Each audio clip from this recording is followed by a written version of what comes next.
أرأست زينا يأكل حامشاي كرمتي أب كيندا بزبل تيما كاب سنة 11 كساب 13 سنة كلتشحن 17 متمرد سلاماوي سلفي كسالة مخانو تحبيرو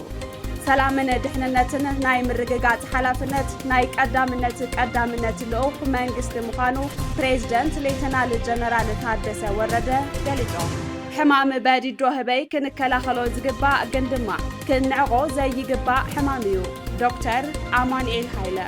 أمريكا إثيوبيا اتركبن 36 هاجرات اقدا مقشا كتقبر يايلو وشتاوي سند كفل قدات وطاي زبلون كالوتن سلامتنا ببزلخم ويبتحهم كبورات خطاتلتي أقسماوያን مراخب حفاش لامون كم تلمود هاب تقراي كساب علم لخا فطامه ጽሩይ ሓበሬታ ናባኹም ክነቕርብና ንቪድዮና ላይክ ቻነልና ሰብስክራይብ ብምግባር ኣባል ቤተሰብና ይኹኑ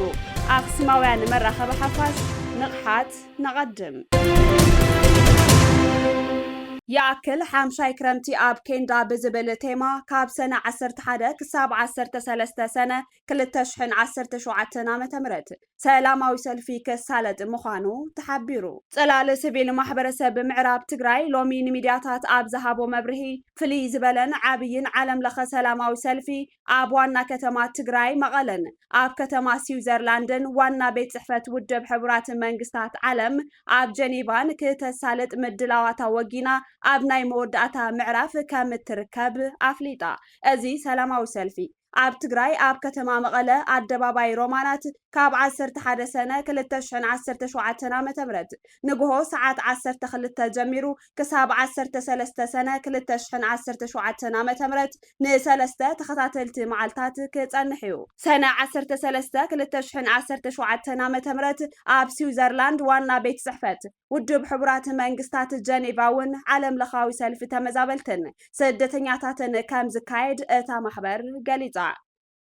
نايزي سلفي تيما يأكل حامشاي كرمتي أب كيندا زبل كوينو سنتتاوي كويناتن ورارن كلتشحن 13 متمرت سعيبو هافتو من نبرتو من تمنتيلوم بتقراواي مننتوم كام مربتوم بحالي تسوقيقوم أب زتفلالي معقوبي كامبتات وشتي عدن وطان نحامشاي كرمتي أب كرفا حيوة زركبو كلهم قدايات وحسن سلطون بزخونا منقدي ناب مربتهم كملسو مقواريو أب لعلي تفرارمتن أفرارمتن وعلى بريتوريا بفلاي أب لعلي جزاوي من محدار تقراين محبرسب عالمن تعنتون مفتار زعلم مخانون تتغيسو أبزي أب مقالة زقبر عبي هزباوي سلاماوي سلفي ربع 11 سنة كلتشحن 17 متمرت أباد دباباي رومانات بعلي كجمريو أب زعلت بخبابيو زلو تمزابلتي ملاء حزب مقالن كبابيون كمون كاب زتفلاليو كبابتات تقراي أباد دباباي رومانات زركبلو معلتيو زعلت يأكل نمبال تقراوين بر تمزابالاي مخان أيدلن بزبل منفس كله تقراواي إيدن إيد تتححزو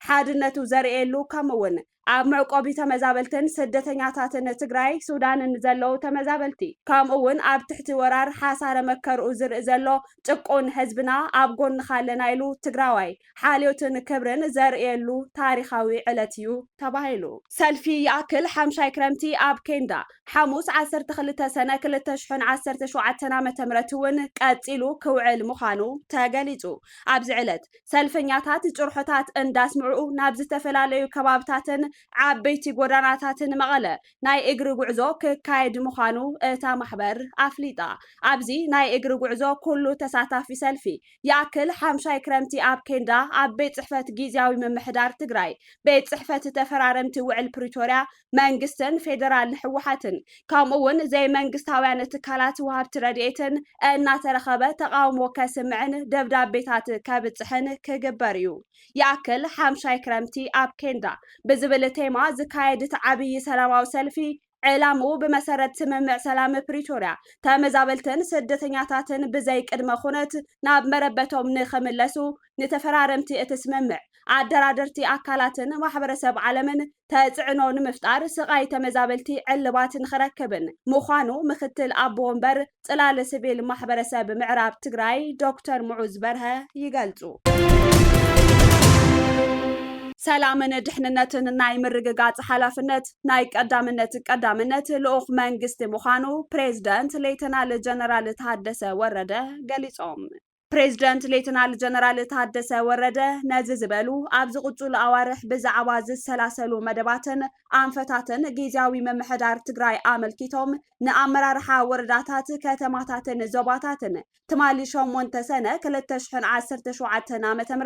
ናይ ስራሕ መምርሕን ናይ መደብ ኦሪንቴሽንን ኣብ ዝሃብሉ እዋን እዩ። ፕሬዚደንት ሌተናል ጀነራል ታደሰ ወረደ ኣተሓሒዞም ዕላማ እቲ መድረኽ ካብ ላዕሊ ክሳብ ታሕቲ ናይ መንግስቲ መሓውር ኣብ ኩነታትን ባህሪ ዝመድረኽን ዘተማልአን ሓበራዊ ርድኢት ብምሓዝ ነቶም ከም ጊዜያዊ ምምሕዳር ዘተሓንፀፁ ሸቶታትን መደባትን ብዘተኣማምን ብርኪ ንምዕዋት ዝዓለመ ምዃኑ ሓቢሮም ኣብ ዝሓለፉ እዋናት ንኹሉ ትግራዋይ ዝጠምርን ዘኸብርን ማእኸል ይጎድል ምንባሩ ዝገለጹ ፕሬዚደንት ታደሰ ወረደ ጊዜያዊ ምምሕዳር ትግራይ ንመላእ ትግራዋይ ዝሓቁፍን ዘኸብርን ከምኡውን ኩሉ ዝቕበሎን ክኸውን ምግባር ቁልፊ ናይ ትኹረት ነጥቢ ምዃኑ ሓቢሮም ፕሬዚደንት ሌተናል ጀነራል ታደሰ ኣተሓሒዞም ዝረኣዩ ዘለው ፀገማት ንምፍታሕን ብሄራዊ ሓድነት ተጋሩ ናብ ቦትኡ ንምምላስን በብርኪ ትግራይ ብሄራዊ ዋዕላ ብምክያድ ከም ብሄር ህልውናናን ድሕንነትናን ኣብ ዝውስኑ ኣጀንዳታት ብሄራዊ ምርድዳእ ንምፍጣር ከም ዝስራሕ ኣመላኺቶም ፕሬዚደንት ጀነራል ታደሰ ከም ዝገለጽዎ ኣብ ህዝቢ ዘለው ሓቅታትን ስግኣታትን ክወፁ ምግባርን ምልላይን ካብ ዝተበጊስካ ከዓ ብመልክዕ ፖሊስን መደብን ኣዳሊኻ እርማት ክግበር እዩ ናይዚ ዕላማ ድማ ኣብ ትግራዋይነት ክፍጠር ዝኽእል ናይ ከባቢያውነት ፀገም ካብ ስሩ ብምፍታሕ ሓድነት ህዝቢ ትግራይ ንምብራኽ ምዃኑ ተዛሪቦም ጉዳይ ማሕበረሰብ ዲያስፖራ ትግራይ እውን ልዑል ትኹረት ተዋሂብዎ ከም ዝስራሕን ደጋፍን ተቃዋምን ኮይኑ ኣብ ክልተ ተኸፋፊሉ ዘሎ ማሕበረሰብ ዲያስፖራ ናብ ሓደ ብሄራዊ ምርድዳእ ንምብራኽ ከም ዝስራሕ ፕሬዚደንት ሌተናል ጀነራል ታደሰ ገሊጾም ሰላምን ድሕንነትን ናይ ምርግጋጽ ሓላፍነት ናይ ቀዳምነት ልኡኽ መንግስቲ ምዃኑ ዝሓበሩ ፕሬዚደንት ታደሰ ሰላምን ድሕንነትን ንምርግጋጽ ድማ ኣብ ጽንዓት ዝተመስረተ ኣንፈት ብምኽታል ህዝቢ ምምሕዳርን ናይ ጸጥታ ሓይልን ተደጋጊፉ ክሰርሕ ዝኽእለሉ ስርዓት ክዝርጋሕ እዩ ኢሎም ተመዛበልቲ ወገናትና ናብ መረበቶም ናይ ምምላስን ውዕሊ ሰላም ፕሪቶርያ ብምሉእነት ተፈጻሚ ናይ ምግባርን ጉዳይ ቁልፍ መደብ ጊዜያዊ ምምሕዳር ምዃኑ ዝገለጹ ፕሬዚደንት ታደሰ ወድዓዊ ኩነታት ትግራይን ከባቢናን ብብስለት ብምርዳእ ጌጋታት ከይንፍጽም ልዑል ጥንቃቐ ብምግባር ሰላማውን መንገዲ ጥራሕ ንምፍታሕ ከም ዝስራሕ ገሊጾም ክብል ካብ ቤት ጽሕፈት ፕሬዚደንት ጊዜያዊ ምምሕዳር ትግራይ ዝረኸብናዩ ሓበሬታ ኣመላኺቱ ሕማም በዲዶ ህበይ ክንከላኸሎ ዝግባእ ግን ድማ ከንዕቆ ዘይግባእ ሕማም እዩ ዶክተር ኣማኑኤል ሃይለ ሓላፊ ቢሮ ጥዕና ትግራይ ዶክተር ኣማኑኤል ሃይለ ኣብ ቀረባ እዋን ናብ ኢትዮጵያ ንዝኣተወ ሕማም በዲዶ ህበይ ኣመልኪቶም ጋዜጣዊ መግለጺ ሂቦም ዶክተር ኣማኑኤል ሃይለ ሎሚ ንጋዜጠኛታት ኣብ ዝሃቦ መግለጺ